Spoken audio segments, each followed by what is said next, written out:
There is a ghost living in the architecture of your mind, a silent architect that has been building for years without your permission. It doesn't build with brick and stone, but with something far more fragile, with remembered slights, with promises you made to yourself in the dark.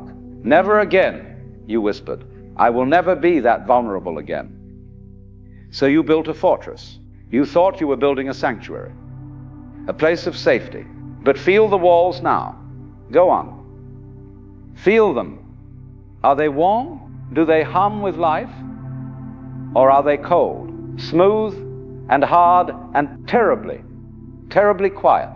This fortress you've built, this masterpiece of self-protection, has become your prison. And the ghost, the architect, is you. The part of you that decided long ago that the only way to avoid the sting of a thorn was to never feel the touch of a petal. That to avoid the agony of a storm, you must live your entire life in a permanent windless drought. You have been trying to solve the problem of being alive by trying to become less alive. And it's exhausting, isn't it? This constant curation of your own heart, this vigilant policing of every feeling, every conversation, every risk. You've become the warden of your own inner world, and the sentence is a life sentence of solitude, of watching the magnificent, messy, glorious dance of life from behind a pane of glass. What if you heard a whisper tonight? A truly terrifying, liberating whisper, that the way out is not to build the walls higher, that the safety you crave is not found in more armor, but in the audacious, unimaginable courage to finally take it off. What if the most profound strength was not in being an impenetrable fortress, but in discovering you were never a city that could be besieged in the first place? Ah, but what a peculiar wish that is. What a strange, self-defeating dream. You see, that wish, that beautiful, desperate prayer for invulnerability, is not the path to peace. It is the very source of your suffering. It is the fortress itself that creates the feeling of siege. So let us talk about this, not as a problem to be solved, but as a dance to be understood. A rather wild, sometimes terrifying, but utterly beautiful dance between you and the great blooming, buzzing reality of existence. Imagine, if you will, that you are at a grand ball. The music is the music of life itself, a magnificent, complex symphony of joy and sorrow, meeting and parting, birth and death. And you are here to dance. But you have decided, quite firmly, that you will only dance with one particular partner, a lovely, graceful figure named pleasure. You love the way pleasure spins you around, makes you feel light and giddy. So you spend the entire evening scanning the room for pleasure, chasing after them, trying to cling to their hand. And whenever another dancer approaches, a solemn figure named sorrow, or a fierce one named anger, or a quiet, introspective one named loneliness, you turn your back, you hide in the corner, you pretend you don't see them. Now, is this a good dance? Are you enjoying the ball? Of course not. You are exhausted, frustrated, and you've missed the entire point of being there. The ball is for dancing with all the partners, because you cannot know the sweet lightness of pleasure unless you have also known the grounding weight of sorrow. You cannot feel the warm embrace of connection without understanding the cool space of loneliness. They define each other. They need each other. This is not some philosophical opinion. It is as fundamental as the physics of a wave. A wave is not just the crest. A wave is the whole movement. The rising, the peaking, the crashing, and the receding back into the ocean. To want only the crest is to not want a wave at all. It is to want a flat, dead, inert sea. And so when you say, I want to feel joy but not sadness, you are saying, I want waves but only the tops, please. I want mountains but no valleys. It can't be done. The universe doesn't deal in half measures. It gives you the full, glorious, and sometimes terrifying package. Your ability to feel profound, heart-shattering love is exactly the same capacity that allows you to feel profound, heart-shattering grief. They are two sides of the same coin. If you numb yourself to one, you numb yourself to the other. You become a spectator at the ball, watching from the shadows, too afraid to step onto the floor where the real living is happening. And so we come to a wonderful, frustrating, and ultimately liberating paradox. I call it the backwards law. The more you try to grasp something, the more it slips through your fingers. Think of your breath. You can breathe perfectly well without thinking about it, can't you? The air flows in and it flows out. It's a beautiful, effortless process. But now, try to make yourself breathe. Try to control it, to ensure that you will always have enough air. Gasp. Clutch at it. Suddenly, breathing becomes a struggle. The very effort to secure your breath is what makes you feel suffocated. This is exactly what you are doing with your emotional safety. The desperate effort to be secure, to be invulnerable, to ensure that nothing and nobody will ever hurt you again. This effort is the hurt. It is a constant low-grade panic, a clenching, a tightening. You see, when you are walking along a narrow plank on the ground, it's easy, you saunter. But if I raise that same plank 1,000 feet in the air between two skyscrapers, every muscle in your body will tense. The same physical act, but now flooded with the fear of falling. The fear is the effort to not fall. The struggle against the possibility of pain becomes the pain. This is the great trap. You are like a man who, afraid of the dark, locks himself in a tiny airless closet because it is safe. He has succeeded. Nothing from the outside can get in. But he is in a prison of his own making, and he will slowly suffocate. He has avoided the imagined dangers of the dark, only to be killed by the very safety he craved. The backwards law whispers a secret. The way to overcome the fear of falling is not to build higher railings, but to learn how to fall. The way to not be drowned by the wave is not to run from the ocean, but to learn how to swim, to float, to surrender to the current. But why does it hurt so much? Why does a word, a rejection, a failure feel like a physical blow? It is because of a story you have been told and have come to believe, the story of the separate self. You imagine that inside your head, behind your eyes, there is a kind of captain of the ship, a little you, a fragile porcelain doll that is you, and the rest of the universe is other. And this doll must be protected at all costs. It must be kept safe, admired, validated, and untouched by the messy, unpredictable world outside. So when criticism comes, it is not just words. It is an attack on the doll. When loss comes, it is not just a change in circumstances. It is a theft from the doll. Your entire life becomes a drama of this precious, vulnerable me inside being assaulted by a world that doesn't understand it. What if this is the fundamental mistake? What if the skin is not a wall separating you from the universe, but a bridge, a meeting place? What if the you that you are so frantically protecting is not a separate, fragile entity, but a temporary expression of the universe itself? Think of a whirlpool in a flowing river. It has a distinct shape, a unique form. You can point to it and say, there is a whirlpool, but is it separate from the river? Can you take it out and save it? No. Its very existence is the river flowing. When the conditions are right, the whirlpool appears. When the river moves on, the whirlpool dissolves back into the flow. It was never a thing to be saved, but an activity of the river. You are like that whirlpool, a marvelous temporary pattern in the great flowing river of existence. The universe is not something that happens to you. You are something the universe is doing. The hurt, the pain, the joy, these are not attacks on a static thing, but movements in the dynamic dance. When you believe you are the porcelain doll, every tremor is a catastrophe. But when you realize you are the entire dance, the tremors are just part of the music. You see, the problem was never the pain itself. The problem was the belief that there was a separate permanent you that could be permanently damaged. But you are not a thing, you are a process. You are an event. And just as a cloud does not regret the rain it releases, or a flame is not traumatized by turning to heat and light, you, in your deepest essence, are not damaged by the natural flow of your own experience. You are the universe, expressing itself as a human being for a little while, and the universe is a lot more resilient than a China doll. We have set the stage. We've seen that by trying to pick and choose our experiences, we reject the very dance of life.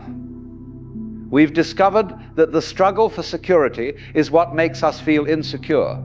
And we've begun to question the very existence of the separate, vulnerable self that feels it needs protecting.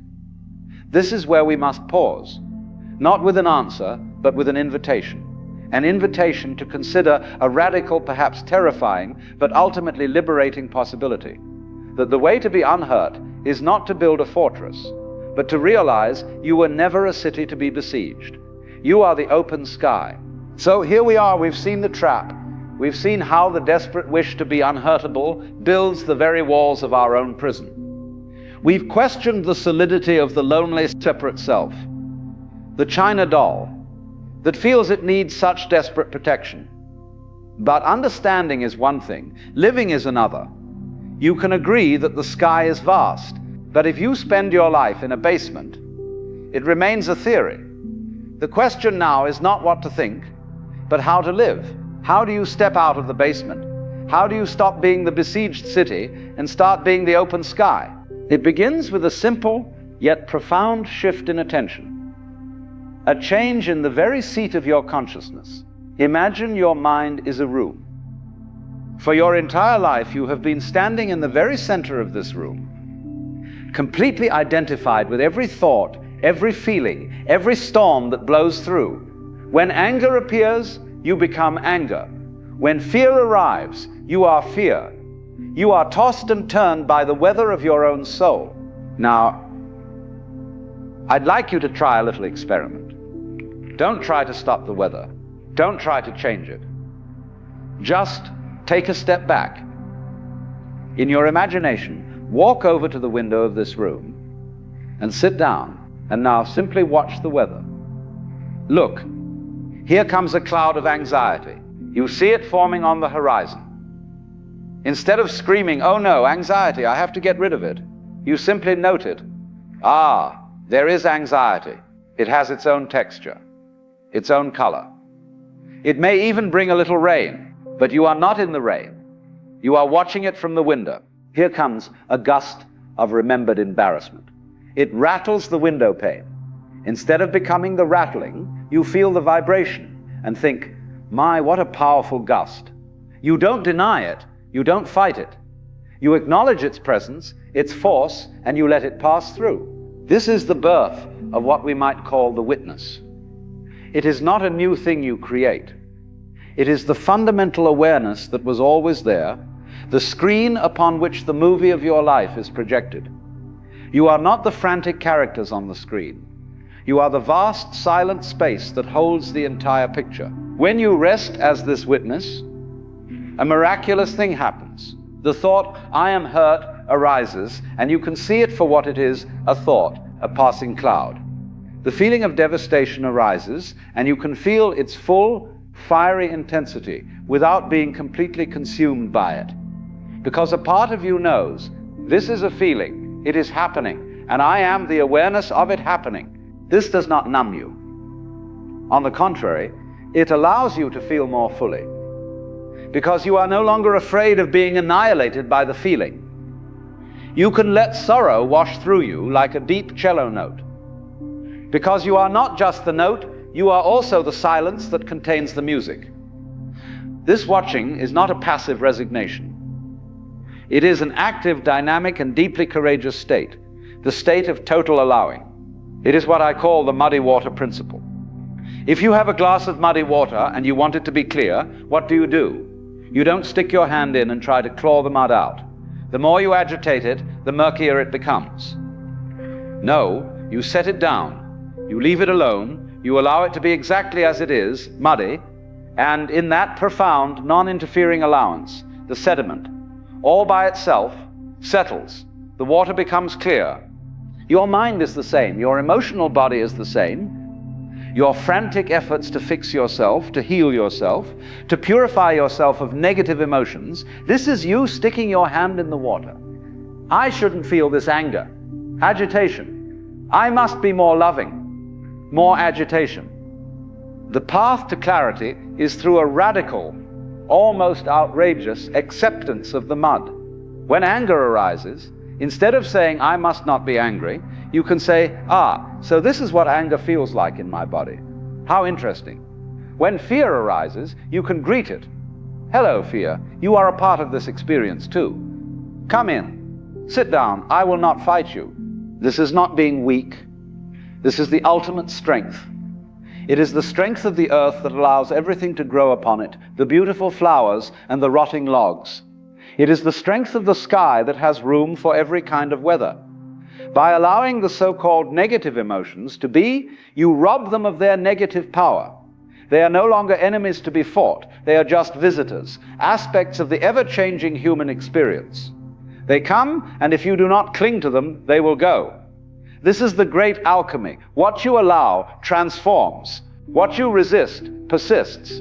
But wait, you might say, if I just allow everything, won't I become a passive lump, a doormat for the world?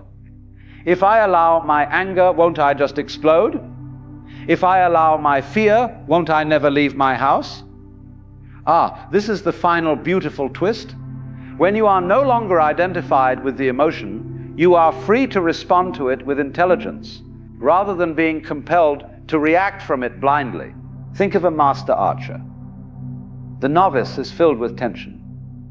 He grips the bow tightly, squints with effort, strains every muscle.